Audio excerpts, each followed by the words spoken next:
दोस्तों, कई बार हम मनुष्य अनजाने में केवल अपने स्वार्थ के लिए कुछ ऐसे कर्म कर जाते हैं जिसका हमें जीवन भर पछतावा रहता है। स्वार्थ से भरा हुआ कर्म आपको कुछ देर के लिए तो फायदा दे सकता है, लेकिन ऐसा कर्म करने के बाद हमारा मन हमेशा दुखी रहता है, पछतावे से भरा रहता है।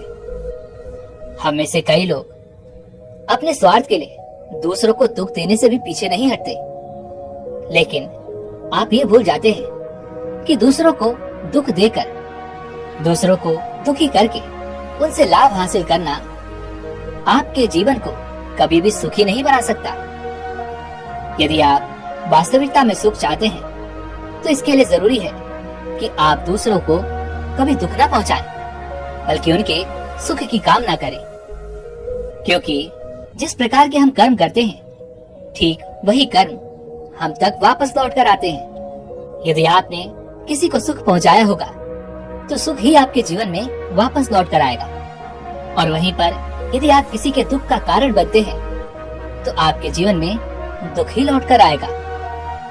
ऐसा एक गुरुवर अपने सभी शिष्यों को उपदेश देते हुए कह रहे थे, और वहाँ पर उपस्थित सभी शिष्य भी उन गुरु की सारी बातें ध्यान पूर्वक सुन रहे थे।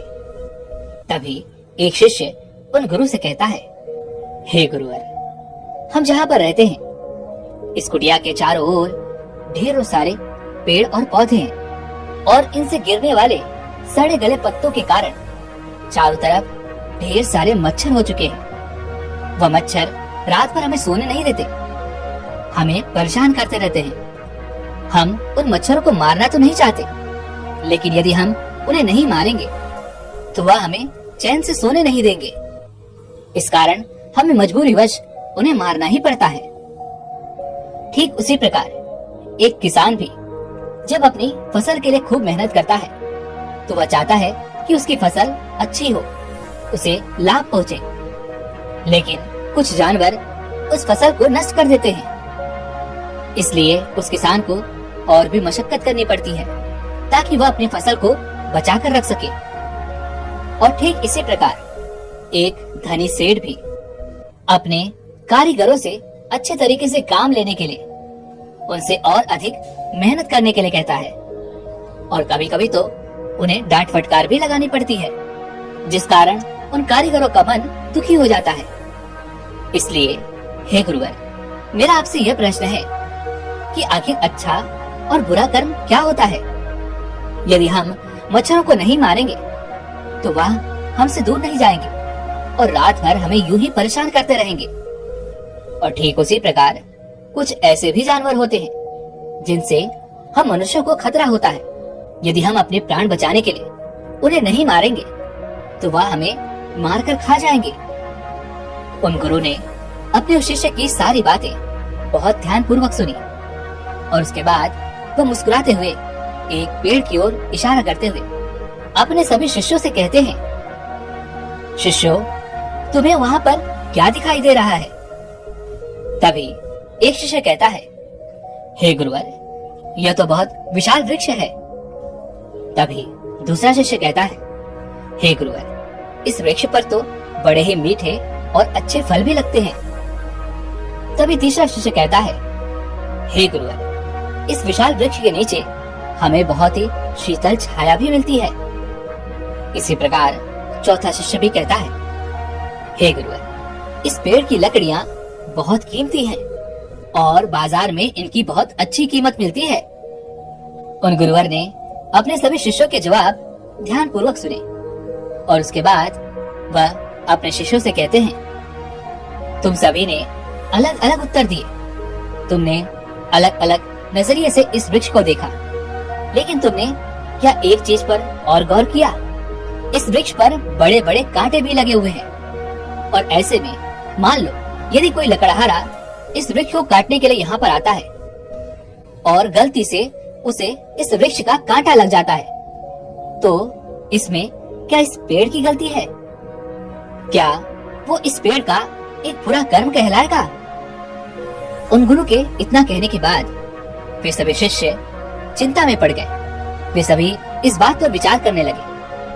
तभी आगे वह गुरुवर अपने सभी शिष्यों को समझाते हुए कहते हैं कि प्रकृति ने इन पेड़ पौधों को भी ताकत दे रखी है ताकि यह खुद की रक्षा कर सके, खुद को लोगों से बचा सके। और ये कांटे इस वृक्ष पर इसी कारण उगे हैं ताकि यह इस वृक्ष की रक्षा कर सके। और मान लो कि यदि अपनी रक्षा करते हुए किसी के लिए बुरा कर भी देता है तो यह इसके लिए बुरा कर्म कैसे हो सकता है? क्योंकि इसका सर्वोत्तम कर्तव्य तो यही है कि वह पहले खुद की रक्षा करे, क्योंकि जब तक यह खुद की रक्षा नहीं कर पाएगा तब तक यह तुम्हें मीठे फल कैसे देगा, तब तक यह तुम्हें छाया कैसे प्रदान करेगा, तब तक यह तुम्हें महंगी लकड़ी के तौर पर कैसे मिल पाएगा। इसलिए खुद की रक्षा के लिए किया हुआ कर्म कभी बुरा नहीं होता। आगे वह गुरुवर अपने सभी शिष्यों को समझाते हुए कहते हैं, यह जीवन एक धुंध है जहाँ अच्छे कर्म और बुरे कर्म आसानी से साफ नजर नहीं आते, और इसी कारण तुम अच्छे कर्म और बुरे कर्म के भीतर फर्क नहीं कर पाते, एक सही निर्णय नहीं ले पाते।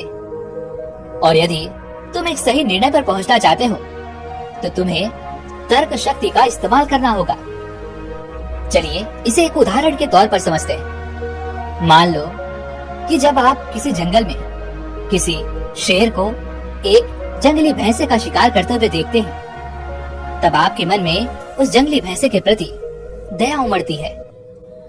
वहीं पर दूसरी तरफ शेर के प्रति हमारे मन में नफरत पैदा हो जाती है।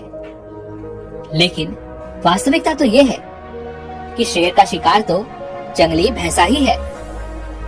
यदि वह उसका शिकार नहीं करेगा तो उसे भूखा रहना पड़ेगा, और हो सकता है कि भूख के कारण वह अपनी मृत्यु को भी प्राप्त हो जाए। तो ऐसी स्थिति में शेर गलत कैसे हो सकता है? इस प्रकृति के कुछ नियम और कानून हैं, और यह प्रकृति अपने उन्हीं नियम और कानूनों पर चलती है। आपने कभी न कभी यह तो सुना ही होगा कि अहिंसा परमो धर्म। ये बात तो आपको शास्त्रों में देखने को मिल ही चुकी होगी, और हम सब ने ये भी सुना होगा अहिंसा सबसे बड़ा धर्म है। लेकिन तब तक जब तक की बात आपकी सुरक्षा पर नहीं आ जाती। लेकिन जैसे ही आपके सामने आपकी सुरक्षा को खतरा नजर आता है, तब एक इंसान को अहिंसा त्यागनी ही पड़ती है। अगर वह वहाँ पर अहिंसा को नहीं त्यागता और हिंसा को नहीं अपनाता तो उसे लोग कायर कहते हैं। वह गुरुवर सभी को समझा ही रहे थे कि तभी बीच में एक शिष्य उन गुरुवर से कहता है, हे गुरुवर, तो क्या मांस खाना सही है? क्योंकि हम इंसान भी तो अपनी सुरक्षा के लिए, अपना पेट भरने के लिए ही मांस खाते हैं, और यदि हम अपनी भूख नहीं मिटाएंगे तो हम भी भूखे ही मर जाएंगे। और यदि इस प्रकार से देखा जाए तो मांस खाना बिल्कुल सही है, क्योंकि हम तो ये अपनी सुरक्षा के लिए ही कर रहे हैं। तभी वह गुरुवर मुस्कुराने लगे और उस शिष्य से कहते हैं, भंते, एक जंगली जानवर के लिए मांस खाना बिल्कुल उचित है, क्योंकि उसके पास और दूसरा कोई विकल्प नहीं है। उसे क्या खाना बनाना आता है? लेकिन हम मनुष्य के पास तो तरह तरह के विकल्प हैं।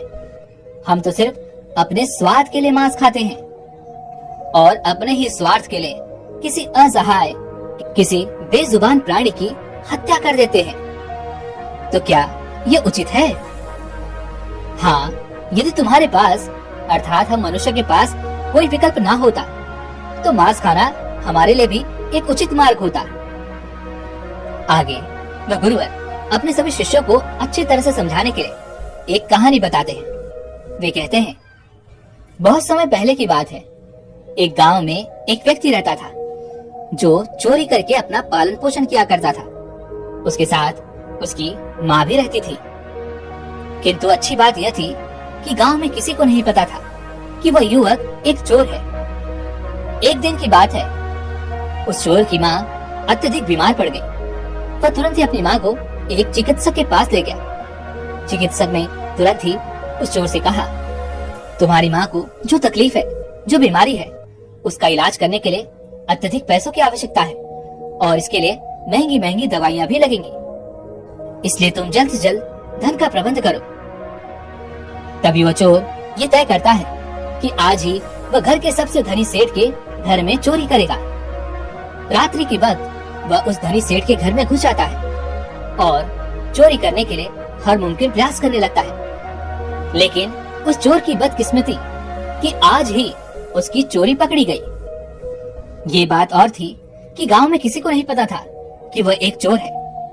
तभी वह सेठ उस चोर से कहता है, आज तक तो तुमने कभी चोरी नहीं की, फिर आज ऐसी क्या मजबूरी आन पड़ी कि तुम्हें चोरी करनी पड़ रही है।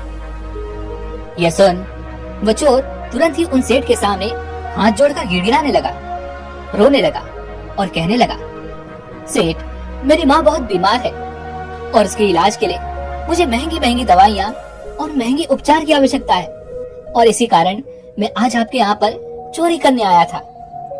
यदि उसका तुरंत इलाज ना हो सका तो वो बच नहीं पाएगी। उस सेठ ने उस युवक की बात मान ली। वह तुरंत ही चिकित्सालय गया।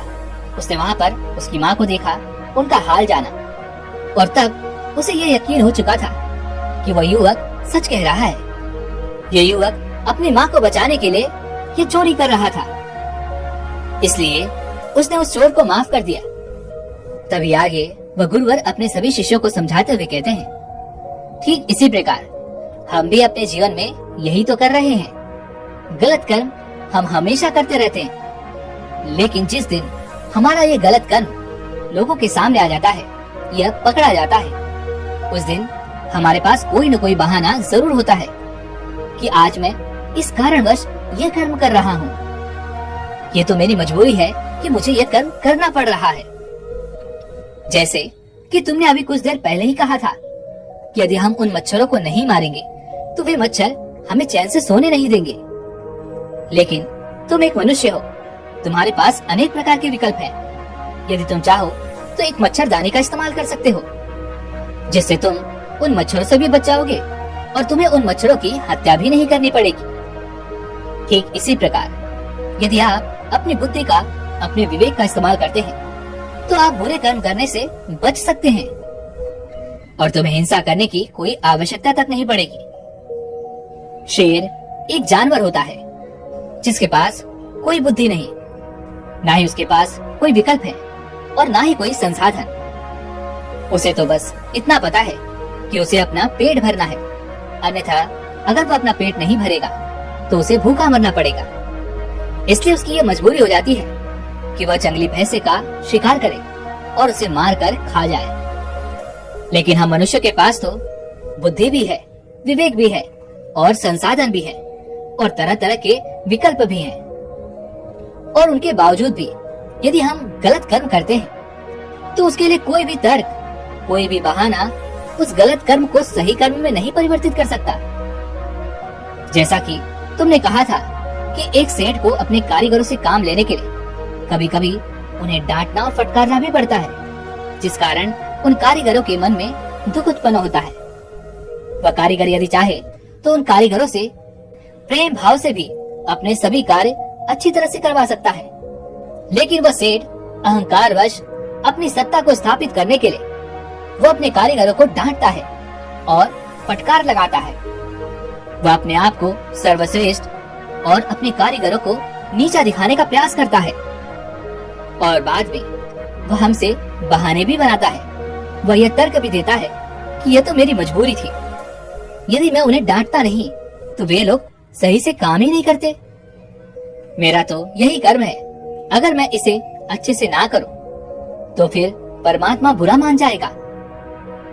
आगे वह गुरुवर अपने सभी शिष्य को एक बार फिर से समझाते हुए कहते हैं कि अपने गलत कर्म को कभी भी सही साबित करने का प्रयास मत करो, क्योंकि जब आप किसी गलत कर्म को सही साबित करने का प्रयास करते हैं तो इसका अर्थ ये है कि आप अहंकारी हैं, जो अपने आप को सभी के सामने सर्वश्रेष्ठ और सही साबित करना चाहते हैं।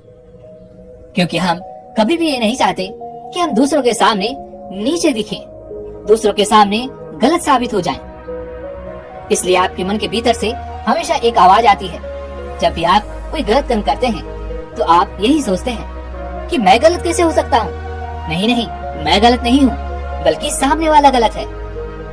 और इसी कारण आप जाने अनजाने अपने अहंकार को भी बढ़ावा देने लगते हैं।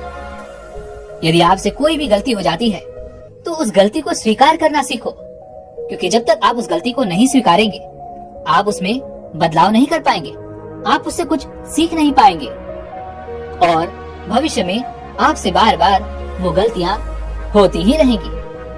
किंतु यदि आप अपनी गलती को स्वीकार कर लेते हैं, उससे सीखते हैं, तो आप उस गलती को सुधार सकते हैं और भविष्य में आपके द्वारा फिर वह गलती कभी नहीं दोहराई जाएगी। वह गुरु अपनी बात पूरी कर ही रहे थे कि तभी एक शिष्य उन गुरु से कहता है, हे गुरुवर, और मान लीजिए कि यदि हमसे अतीत में कोई गलत कर्म हुआ है तो क्या हम उन गलतियों को सुधार सकते हैं? क्या उन्हें ठीक किया जा सकता है? कृपया करके मेरे इस प्रश्न का उत्तर दे। तभी वह गुरुवर उस शिष्य से कहते हैं, सबसे पहले तो एक ऐसा इंसान जिसे यह पता है कि उसने गलती की है और उसने अपनी इस गलती को स्वीकार कर लिया है, तो वह एक बहादुर इंसान है। क्योंकि हर कोई अपनी गलती को स्वीकार नहीं करता, क्योंकि उसे किसी के सामने नीचा साबित नहीं होना, उसे किसी के सामने गलत साबित नहीं होना। लेकिन वास्तविकता तो यही है कि हम इंसान एक गलती का पुतला ही तो हैं। अगर हम गलतियां करेंगे ही नहीं तो हम सीखेंगे कैसे? हमारा विकास कैसे होगा? गलतियां करके ही एक इंसान अपनी गलतियों से पार हो जाता है। किंतु इसका मतलब ये भी नहीं कि आप एक ही गलती बार बार करते जाएं। यदि कोई व्यक्ति एक गलती एक बार करता है तो वह माफ की जा सकती है, लेकिन वहीं पर वह व्यक्ति एक ही गलती को बार बार करता रहता है तो उसे मूर्ख कहा जाएगा। ऐसे व्यक्ति बेहोशी में अपना जीवन जीते हैं, पर ऐसे व्यक्तियों का विनाश भी निश्चित ही है। आप एक ही गलती बार बार नहीं दोहरा सकते। हाँ, आप कुछ नई गलतियां जरूर कर सकते हैं, क्योंकि आप कुछ नया सीखने का प्रयास कर रहे हैं। इसी कारण तो आपके साथ कुछ नई गलतियां हो रही हैं। किंतु यदि आप उस गलती से सीखते हैं और उसमें सुधार करते हैं तो आपका विकास होना भी तय है। गलतियां हमें जीने की सही राह दिखाती है, हमारे जीवन में अनुभव जोड़ती हैं और जितना अनुभवी एक इंसान होता जाता है उसकी बुद्धि उतनी ही तेज होती जाती है, उसकी सोचने और समझने की क्षमता बढ़ती चली जाती है। अतीत की गलतियों का बोझ कभी भी अपने मन पर नहीं रखना चाहिए, जिस कारण हमारा मन शोक में डूब जाता है। हम चिंतित रहते हैं, परेशान रहने लग जाते हैं। हमें तो अपना जीवन उमंग और उत्साह के साथ जीना चाहिए। हमें किसी भी काम को पूरा मन लगाकर करना चाहिए। हम में से अधिकांश लोग कोई भी गलती करने से डरते हैं, लेकिन वास्तविकता तो यही है कि जब भी हम कोई नया काम शुरू करने जाएंगे तो हमसे कोई न कोई गलती तो अवश्य ही होगी। और यदि आपसे कोई गलतियां नहीं हो रही, इसका अर्थ ये है कि आप कुछ नया करने का प्रयास ही नहीं कर रहे और आप ना कुछ सीखना चाहते हैं और ना ही आप अपना विकास करना चाहते हैं। इसलिए गलतियों से डरने की बजाय उनसे सीखना चाहिए, तभी तो आपके जीवन का विकास हो पाएगा। हमारा ये जीवन हर क्षण बदलता जा रहा है, किंतु हमें से अधिकांश लोगों को इस बात की तनिक भी चिंता नहीं, हमें इसका तनिक भी एहसास नहीं। हम कभी ये नहीं सोचते कि केवल एक एक पल के साथ हम अपनी मृत्यु के और करीब जा रहे हैं, लेकिन हमें उसकी तनिक फिक्र नहीं है। हम तो केवल जीवन की इस भाग दौड़ में लगे हुए हैं। और एक मनुष्य यह भी भूल जाता है कि कौन सी सांस उसकी आखिरी सांस हो जाए। और जब अंतिम समय पर इन चीजों का हिसाब लगाया जाता है, तब हमें एहसास होता है कि हमने तो अपने जीवन को जिया ही नहीं। हमारे पूरे जीवन काल में केवल कुछ ही पल ऐसे थे जब हमने अपने जीवन को खुलकर जिया था, बिना किसी चिंता, बिना किसी डर, बिना मोह, लालच और हर भाव से आजाद होकर वो कुछ ही पल हमने अपने जीवन में जिए थे। उनमें से अधिकांश पल तो हमारे बचपन के ही होंगे। बचपन के दिन बीतने के बाद हमारे भीतर कई प्रकार के बदलाव आते हैं और इस बात को तो हम सभी मानते होंगे, क्योंकि हमने अपना बचपन जिया है और उन पलों के हम साक्षी भी हैं। लेकिन जरूरत तो है सही कर्मों के बारे में सही ज्ञान होने की। जब आप कर्मों का सही ज्ञान अर्जित कर लेते हैं तो आपके भीतर का द्वंद हमेशा हमेशा के लिए खत्म हो जाता है। और जब हमारे भीतर का वो द्वंद खत्म हो जाता है तब सारी शंकाएं मिट्टी में मिल जाती हैं और शंकाएं मिटने के बाद इंसान का एक नया जन्म होता है। जी हाँ, आपने बिल्कुल सही सुना। आज तक हमने अपना पूरा जीवन केवल शंकाओं में ही तो जिया है। जैसे कि मैं ये करूंगा, नहीं मैं ये करूंगा, अच्छा ठीक है मैं वो खरीद लूंगा, नहीं इससे अच्छा तो मैं उसे खरीद लूंगा, मैं इससे बात कर लूंगा, नहीं इससे अच्छा तो मैं उससे बात कर लूंगा। इसी प्रकार हर चीज के दो पहलू होते हैं। हर विचार हमारा बांटा हुआ है, इसलिए हम कभी भी एक निर्णय पर पहुंच ही नहीं पाते। हमारा हर निर्णय अधूरा रह जाता है और यही कारण है कि हम अपने जीवन में कभी भी सफलता भी नहीं प्राप्त कर पाते। किंतु यदि आप एक बार ये समझ गए कि क्या सही है और क्या गलत है, तो आपके मन से वो सारी शंकाएं हमेशा हमेशा के लिए खत्म हो जाएंगी। और वो शंकाएं खत्म होने के बाद आपको सफल होने से भी कोई नहीं रोक सकता। इसलिए अपने विवेक का इस्तेमाल करना सीखिए, अपनी सोच और समझ को बढ़ाइए, अपनी बुद्धि का उच्चतम प्रयोग करें। तभी तो आपको पता चल पाएगा कि क्या सही है और क्या गलत है। किंतु एक बात और अवश्य ध्यान रखिएगा कि इस दुनिया में हर समय सही और गलत का निर्णय इतना आसान नहीं होता, क्योंकि असल दुनिया में सब कुछ इतना साफ भी नहीं होता। हमें चुनाव करना पड़ता है। हमें अपनी सोच समझ, अपने विवेक और अपनी बुद्धि का इस्तेमाल करना पड़ता है। और जब आप इस पर निरंतर अभ्यास करते हैं, तब जाकर के आपको कहीं समझ में आता है कि कौन सा कर्म सही है और कौन सा गलत। और यकीन मानिए, यदि आपने सही कर्मों की धार को पकड़ लिया तो आपका जीवन धन्य हो जाएगा, क्योंकि जीवन में केवल सही कर्म करने ही योग्य होता है। लेकिन दिक्कत तो यह है कि हम में से अधिकांश लोगों को सही कर्म का अर्थ ही नहीं पता होता। कर्म तो हम सभी करते हैं, लेकिन परिणाम हर किसी को नहीं मिल पाता। परिणाम सिर्फ उन्हें ही मिलता है जो परिस्थितियों के अनुसार सही कर्म करने का साहस दिखा पाते हैं, जो सोच विचार करके ये जान पाते हैं कि कर्म का सिद्धांत क्या होता है और अलग अलग कर्मों का हमारे जीवन पर क्या असर पड़ता है। जब एक व्यक्ति अपनी दृष्टि से यह सब देख पाता है, तब उसके कर्मों के बारे में उसके सारे शंकाएं दूर हो जाती हैं और तब धीरे धीरे उसे अपने अनुभव के कारण ये भी पता चलने लगता है कि जो भी कर्म वो कर रहा है या करने वाला है, वह कर्म किस श्रेणी का है। क्योंकि कर्मों की 3 श्रेणियां होती हैं, उच्चतम, मध्यम और न्यूनतम। जो व्यक्ति बिना किसी लालच, मोह या बिना किसी स्वार्थ के कोई निर्णय करता है, कोई कर्म करता है, तो ऐसा कर्म हमेशा उच्चतम श्रेणी में गिना जाता है। और जो इंसान दूसरों को दुखी करने के लिए अपने मोह, लालच और स्वार्थ के कारण करता है, वह न्यूनतम श्रेणी में आता है। अब आपको खुद आकलन करना होगा कि आप कर्म करते हैं तो वह किस श्रेणी में आता है। और अगर आपकी अंतरात्मा ये कहती है कि आपने जो भी कर्म किया है वह न्यूनतम श्रेणी का है, तो आप उसे सर्वोत्तम श्रेणी अर्थात उच्चतम श्रेणी में कैसे ला सकते हैं, ये आपको ही तय करना होगा। इसके लिए आपको प्रयास करने होंगे, तभी आपका जीवन बदल पाएगा।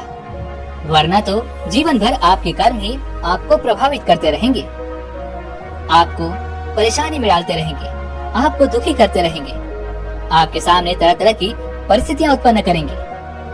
आखिर में वो गुरुवर अपने सभी शिष्यों को ये समझाते हुए कहते हैं कि जो भी गलतियां करो, होश पूर्वक करो, बेहोशी में नहीं। और होश पूर्वक होने के लिए आपको जागृत होना पड़ेगा और इसके लिए आपको ध्यान करने की आवश्यकता है, क्योंकि ध्यान ही आपको सही मार्ग दिखाएगा।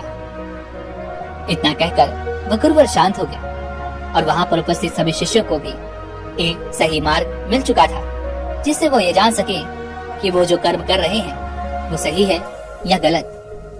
दोस्तों, उम्मीद है कि आपको आज की ये वीडियो जरूर पसंद आई होगी, तो लाइक और शेयर करने के साथ चैनल को सब्सक्राइब और घंटी बटन को जरूर दबा दीजिएगा।